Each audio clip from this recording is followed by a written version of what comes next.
अष्टमी तिथि या नौमी तिथि किसी भी महीने की, चाहे शुक्ल पक्ष की हो चाहे कृष्ण पक्ष की हो, अष्टमी और नौमी तिथि ये दो तिथियां ऐसी हैं, मान लो तुम्हारा पैसा तुमने किसी को दिया 5 लाख 4 लाख 3 लाख 10 लाख 8 लाख 2 लाख 50,000 25,000 20,000 40,000 और वो पैसा नहीं दे रहा आपको, आप हार गए कह कर, फोन लगा कर भैया दे दे रहे, परेशानी है दे दे रहे भैया हम तो परेशान हो गए, और हार गए नहीं मिल रहा, बहुत परेशान।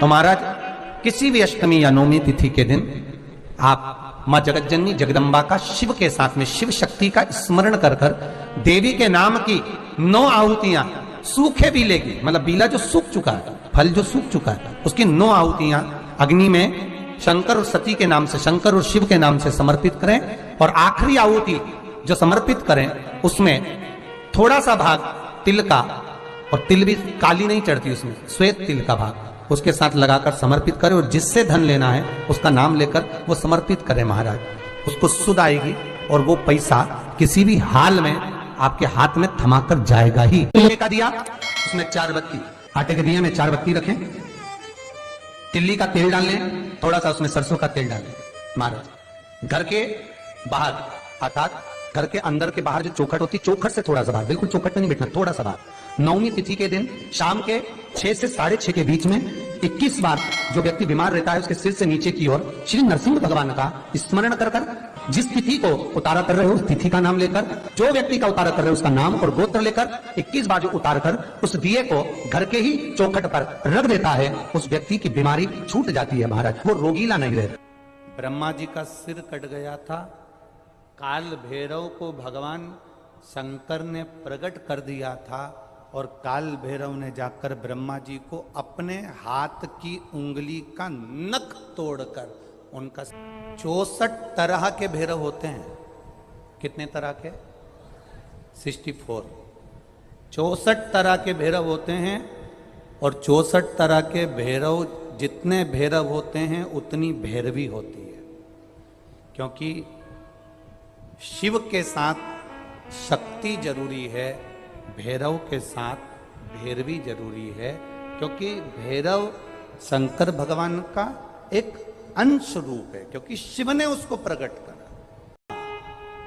दुनिया के लोग भले भैरव जी को बदनाम करने में लगे, ये तो शुरू से चला आ रहा।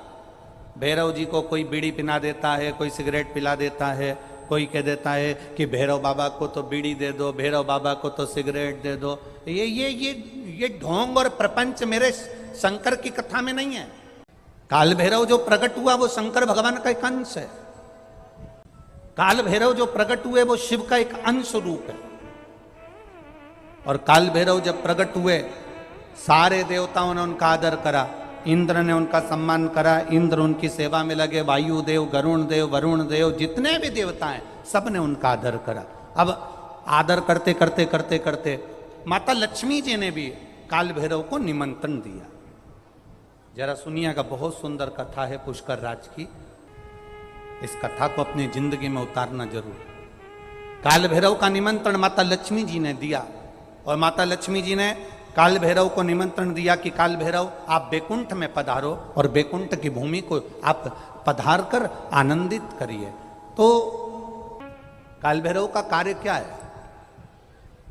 ये यहाँ राजस्थान की भूमि पर तो वैसे भी भैरू जी के मंदिर बहुत है, बोलो सही है कि गलत है? और पूरी दुनिया में जितनी भी, पूरी भारत की भूमि पर दुनिया के लोग कहीं पर भी लें, कहीं पर भी रहें, पर भैरू पूजने के लिए हमारे राजस्थान में आते जरूर हैं, भले वो कभी भी आए पर राजस्थान में आकर भैरू पूज कर जाते ही हैं। शंकर भगवान ने क्या केवल एक ब्रह्मा जी का सिर काटने के लिए काल भैरव को प्रकट करा? केवल एक कार्य के लिए ब्रह्मा जी ने, भगवान शिव जी ने काल भैरव को प्रकट करा? केवल एक काम के लिए नहीं। मेरा भोलेनाथ एक कार्य के लिए काल भैरव को कभी प्रकट नहीं कर सकता, क्योंकि मेरे भोलेनाथ ने जब जब जो काम किया है वो संपूर्ण ब्रह्मांड के कल्याण के लिए किया है। इसलिए ब्रह्मा के सिर काटने के लिए अकेले केवल ब्रह्मा का सिर काटने के लिए भगवान काल भैरव को प्रकट नहीं कर सकते। तब काल भैरव के प्रकट होने का कारण क्या है? भैरव के प्रकट होने का कारण क्या है? भैरव जी के प्रकट होने का कारण क्या है? भैरव प्रकट क्यों हुए हैं? तो शंकर भगवान जब काल भैरव जब नारायण के यहाँ बैकुंठ में गए और भगवान बैकुंठ में जब पहुंचे तो लक्ष्मी जी ने भगवान नारायण से पूछा, प्रभु मेरे मन के संशय को मिटाइए, ये भैरव प्रकट क्यों हुए हैं? केवल ब्रह्मा का सिर काटने के लिए? क्या ये ब्रह्मा जी का सिर काटने के लिए प्रकट हुए? आखिर भैरव प्रकट क्यों हुए? केवल एक ब्रह्मा का सिर काटने के लिए? भगवान विष्णु ने कहा नहीं, केवल ब्रह्मा का सिर काटने के लिए काल भैरव नहीं प्रकटे। लक्ष्मी सुनो, आज मैं तुम्हें सुनाता हूं काल भैरव भगवान शंकर ने क्यों प्रकट करा। उसका कारण केवल एक है। जब देवाधिदेव महादेव अपने नेत्र बंद कर कर बैठ जाते हैं और समाधि में लीन हो जाते हैं, काल भैरव का दायित्व बढ़ जाता है। भैरव का दायित्व बढ़ जाता है। और भैरव का क्या दायित्व बढ़ता है? तो सुनो लक्ष्मी, भैरव का दायित्व यह बढ़ जाता है कि जो शंकर के शिवालय में पहुंचता है, जो शंकर के शिवालय में पांव रखता है, जो शंकर के शिवालय में अंदर पहुंचकर शिवालय में अपना चरण रखते रखते रखते रखते देहली से जब अंदर जाता है और शिवालय में शंकर भगवान के शिवलिंग की आराधना करता है, जल चढ़ाता है, शमी पत्र चढ़ाता है, बेल पत्र चढ़ाता है, कमल पुष्प चढ़ाता है, भगवान की श्रृंगार कर कर चंदन अबीर गंध से जो पूजन करता है भगवान की, जब वो अंदर प्रवेश करता है तो भैरव का दायित्व ये हो जाता है कि उसके दुख को भैरव उसी समय पर भक्षण कर लेता है और उसको सुख देकर भेज देता है। ये भैरव का। पत्रिका खोलते हैं पंडित जी और कह देते हैं कि काल सर्प दोष है।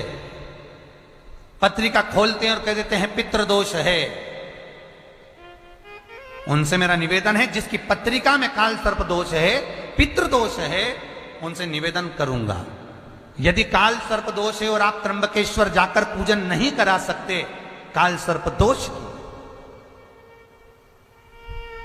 तो एक तांबे के कलश में शक्कर भर लो, उस पे चांदी के 2 नाग नागिन रख लो।